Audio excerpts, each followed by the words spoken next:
Lidando com as decepções. Esse é o nosso tema de hoje.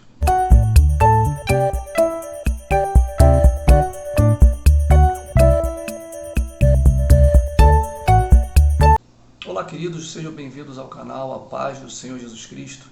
Aqui mais uma vez é o Pastor Anderson, no canal aqui Palavra de Sabedoria. Quero desde já lhe convidar a fazer parte aqui desse canal, se inscrevendo, curtindo este vídeo também, comentando aqui embaixo, nos ajuda a entender se essa palavra, a palavra que estamos liberando, que estamos compartilhando, ela está ali abençoando, ela está ali ajudando, acrescentando algo na sua vida de alguma forma, tá bom? E compartilhe também para os seus grupos familiares, grupo no WhatsApp, para que este vídeo alcance mais vidas, e assim possamos alcançar o maior número de pessoas possíveis, tá bom, meus queridos? Nosso objetivo aqui neste canal é estar sempre liberando uma palavra da parte de Deus, para abençoar vidas. E esse canal tem o objetivo assim de estarmos falando em todas as áreas, tudo aquilo no que diz respeito à nossa vida, à nossa trajetória, à nossa vida espiritual, à nossa vida sentimental. Queremos estar compartilhando aqui nesse canal, tá bom? Então, vamos à leitura do texto sagrado. Evangelho segundo escreveu Lucas, capítulo 24, versículo 21. E nós esperávamos que fosse ele o que remisse Israel, mas agora, sobre tudo isso, é já hoje o terceiro dia, desde que essas coisas aconteceram. Meus queridos, o texto ao qual nós lemos nesse exato momento, ele vai falar a respeito de dois discípulos do Senhor Jesus Cristo que estavam indo para Emaús, O Senhor Jesus Cristo havia sido morto e agora era o terceiro dia, era o dia de domingo. O Senhor Jesus Cristo havia ressuscitado pela manhã. Essa notícia da ressurreição chegou até o ouvido desses dois discípulos, porém, ao que parece, eles não creram, tanto é que no texto eles vão dizer que algumas mulheres o surpreenderam com essa informação, de que viram anjos no sepulcro, dizendo que ele havia ressuscitado. E eu acho interessante que esses dois discípulos eles vão caminhando e eles vão falando a respeito do que estava acontecendo. A Bíblia diz que o próprio Jesus se coloca ao lado deles, e diz assim: olha, sobre o que vocês conversam? E eles virando para Jesus, eles falam: olha, você é o único peregrino aqui em Jerusalém e não sabe dos últimos acontecimentos. Jesus vai dar uma de desentendido e perguntar quais, e eles vão dizer a respeito de Jesus Nazareno, poderoso em palavras, poderoso em obras. E o texto em questão que nós lemos vai revelar uma decepção que esses dois discípulos haviam tido, porque eles vão falar exatamente assim: olha, achávamos que era ele que remisse a Israel. Se nós pararmos para analisar, a decepção nada mais é de que uma expectativa frustrada. Nós colocamos uma expectativa em algo e aquele algo não nos corresponde. E isso é em todas as áreas das nossas vidas. Por exemplo, seja no casamento, às vezes a esposa espera algo do marido, o marido não lhe concede aquele algo, ela se decepciona. Às vezes o marido espera algo da esposa, a esposa não lhe dá aquele algo, ele também se decepciona. Pais se decepcionam com os filhos se decepcionam com os pais.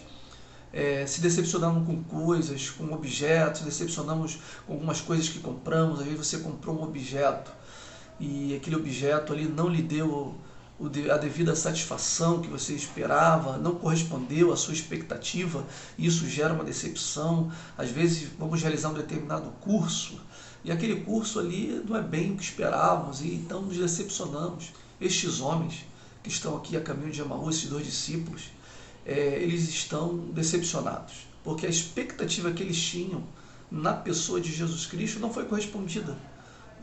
E se nós pararmos para analisar um pouco mais a fundo, não foi correspondida, porque eles tinham uma ideia do que Cristo iria fazer e Cristo tinha um outro propósito. O propósito de Cristo era morrer na cruz do Calvário por cada pecador, para que pudesse ser dada ao homem a salvação por meio dele, por meio de Jesus Cristo. Jesus Cristo deixou sempre claro que ele morreria, ele padeceria para que nossos pecados fossem remidos. Ele sempre deixou bem claro que o reino dele não era deste mundo. Porém, quando nós estamos criando expectativa em algo, Por exemplo, eles viram Jesus fazendo obras, tanto é que eles vão mencionar as obras de Jesus, poderoso em obras, poderoso em palavras. Né? Os discursos de Cristo eram discursos inspiradores, discursos que atraíam as atenções, cativavam as atenções, e as suas obras eram poderosíssimas, né? Ressuscitava mortos, curando paralíticos, curando leprosos, expulsando demônios. Então, Cristo era simplesmente uma pessoa extraordinária. Só que o que eles esperavam de Cristo não estava dentro do propósito de Cristo. Por isso gerou neles decepção. Às vezes, talvez você que está me assistindo aí tenha colocado expectativas em pessoas e isso tenha gerado decepção. Né? Às vezes você esperava que aquela pessoa, que aquele seu amigo, né, guardasse seu segredo, ele entregou o seu segredo, então você se decepcionou. Uma coisa é certa, todos nós vamos nos decepcionar com alguma coisa ou com alguém. E uma outra coisa também é certa, nós também iremos decepcionar pessoas. E se eu puder falar para você uma forma de você lidar com a decepção, entenda que pessoas são falhas, assim como nós somos falhos. Pessoas irão nos decepcionar, assim como nós também iremos decepcionar alguém. Eu sei que eu já decepcionei muitas pessoas também já me decepcionaram. E eu consigo lidar com isso entendendo que as pessoas são falhas, né? Que nem sempre as pessoas irão corresponder com as minhas expectativas. E quando você entende isso, que as pessoas são falhas, fica mais fácil você compreender. Uma hora ou outra, a pessoa, por mais amigo que seja, por mais perfeito aos nossos olhos que essa pessoa possa parecer, uma hora ou outra, ela vai nos decepcionar em alguma situação e nós vamos ficar ali simplesmente frustrados, decepcionados, né? Às vezes também você coloca expectativa num determinado trabalho, aquele trabalho não corresponde com as suas expectativas.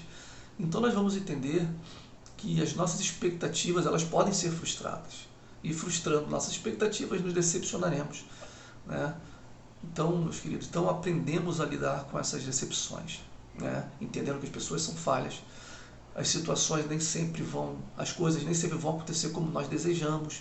Então, uma segunda forma de lidar com uma decepção nem tudo vai ocorrer conforme a nossa vontade. Nem tudo vai ocorrer conforme nós desejamos. Nem tudo aquilo que planejamos vai sair exatamente como planejamos. E se nós entendermos isso, na nossa vida nem tudo é perfeito, né? Tudo é sujeito a falha.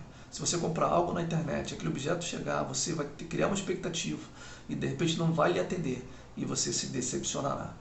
Então precisamos aceitar o sentimento de decepção, entender que esse sentimento é passageiro, né? E, se possível, compartilhar com outras pessoas, abrir o coração, procure alguém que você conheça, né, que você confie, compartilhe esse sentimento de decepção, né, peça alguém para orar por você, e eu tenho certeza que o Senhor Jesus Cristo vai te abençoar, vai te ajudar aí nesse momento de decepção, a lidar com isso, né? Vamos lá, você vai entender que pessoas são falhas, situações não ocorrem conforme nós queremos, conforme nós desejamos. Mas o importante de tudo isso é que nas decepções nós também aprendemos, né? Então, meus queridos, que essa palavra de alguma forma tenha lhe abençoado, tá bom? Eu quero orar por você neste momento, eu quero abençoar a sua vida, tá bom? Peço que fique comigo até o final desse vídeo. Oremos então. Pai, em nome de Jesus Cristo, eu quero orar por essa pessoa, meu Pai querido, que ouviu essa palavra. Essa pessoa, meu Pai querido, que está vivendo um momento de decepção, já viveu ou ainda viverá. Pai, decepção todos nós passaremos mais cedo ou mais tarde. Decepção, Pai, todos nós teremos, com pessoas, com coisas, com situações. E o interessante de tudo isso é que nós podemos aprender com a decepção também. Pai, que naquele momento de decepção que os discípulos que estavam indo a caminho de Emaús tiveram, porque eles criaram uma expectativa errada a respeito de Cristo, porque eles não haviam entendido o propósito de Cristo. Mas eu te louvo, Pai querido, porque o Senhor Jesus Cristo, sabendo dos seus corações, sabendo da sua intenção e amando-os, se colocou ao lado deles, lhes abriu a Escritura, lhes ensinou, Pai, o correto. E então a tua palavra diz que o Senhor Jesus Cristo, entrando em seus lares, em seu lar, partiu o pão e o entendimento deles foram abertos. Então eles compreenderam, Pai querido, que o Senhor Jesus Cristo de fato havia ressuscitado como ele havia dito. Eles entenderam, Pai querido, que convinha que o Senhor Jesus Cristo padecesse, mas que ao terceiro dia ressuscitasse. Então eles compreenderam, Pai, claramente o propósito de Cristo é aquele sentimento de decepção. Ó Pai querido, foi sarado no coração daqueles 2 discípulos. Pai querido, que todo sentimento de decepção possa sarar no coração dessa pessoa, Pai querido, que está orando juntamente comigo nessa hora. Pai, que a paz dos céus, que excede todo entendimento, venha sobre ele, venha sobre ela. Eu não sei, Pai, que a decepção que ele passou, está passando, que ele está vivendo, seja com o filho, seja com o esposo, seja com a esposa, seja com o trabalho. Às vezes o trabalho tem lhe causado frustrações, tem lhe causado desânimo, tem lhe causado algum tipo de angústia. Pai querido e santo, mas que o Teu Espírito Santo possa ajudar essa pessoa a lidar com este momento de decepção. Não existe ninguém melhor para nos ajudar, senão o Teu Espírito Santo. Pai, que Teu Espírito Santo neste momento visite cada uma dessas pessoas que oram comigo e os abençoe, e os fortaleça, e lhes ajude a lidar com as decepções. Pai querido santo, muito obrigado. Eu oro, abençoando cada vida, em nome de Jesus Cristo. Amém, meus queridos? Muito obrigado por terem ficado comigo até o final desse vídeo, tá bom? É uma honra poder servir a vocês de alguma forma, compartilhando com vocês a palavra do Senhor.